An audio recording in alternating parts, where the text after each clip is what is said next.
Dalam kehidupan sehari-hari seorang muslim, kita diatur oleh suatu entitas bernama hukum Islam, mulai dari makan hingga melihat meme di internet.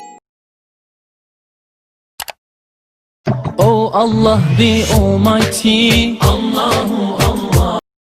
Yang harus kita pahami adalah sumber hukum Islam itu sendiri, khususnya sumber hukum Islam muttafaq. Nah, kalau begitu, apa saja sebenarnya yang dapat dikategorikan sebagai sumber hukum Islam muttafaq? Yang pertama adalah Al-Quran. Al-Quran adalah lafal berbahasa Arab yang diturunkan Allah kepada Nabi Muhammad SAW melalui perantara malaikat Jibril secara mutawatir.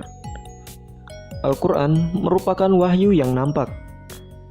Artinya, pesan Allah kepada Nabi SAW yang disampaikan oleh malaikat Jibril dengan kata-kata yang sepenuhnya berasal dari Allah. Dengan melihat Al-Quran, seorang muslim mengetahui apa yang semestinya dilakukan, tahu yang mana baik dan buruk, mana yang halal dan haram, mana yang boleh dilakukan dan mana yang dilarang. Yang kedua adalah As-Sunnah. Sunnah adalah wahyu internal atau wahyu batin antara Allah Subhanahu wa Ta'ala dan Nabiullah Muhammad SAW. Dengan demikian, segala sesuatu yang berasal dari Nabi, baik berupa perkataan atau sunnah qauliyah, perbuatan atau sunnah fi'liyah, maupun pengakuan Nabi terhadap suatu peristiwa atau sunnah takririyah, dapat dikatakan sebagai sunnah. Kemudian ada ijma. Ijma dapat berarti kesepakatan bulat atau konsensus. Ijma yang dilakukan para ulama setidaknya memiliki dua alasan. Pertama, setelah Rasulullah wafat, persoalan hukum Islam yang baru muncul tidak bisa ditemukan jawabannya secara langsung di dalam Al-Quran dan Sunnah.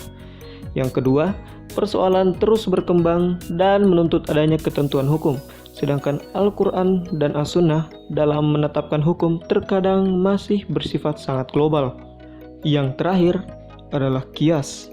Qiyas didefinisikan sebagai penetapan suatu hukum dan perkara baru yang belum ada pada masa sebelumnya, namun memiliki kesamaan dalam sebab, manfaat, bahaya, dan berbagai aspek dengan perkara terdahulu, sehingga dihukumi sama.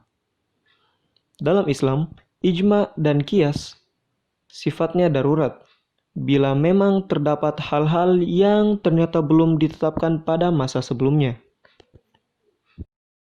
Nah, itu tadi ringkasan sumber hukum Islam muttafaq, dan itu menutup materi kita. Oke, pastikan kamu cuci tangan dan tetap patuhi protokol kesehatan. Stay safe and syukron jazakumullahu khairan. Bye.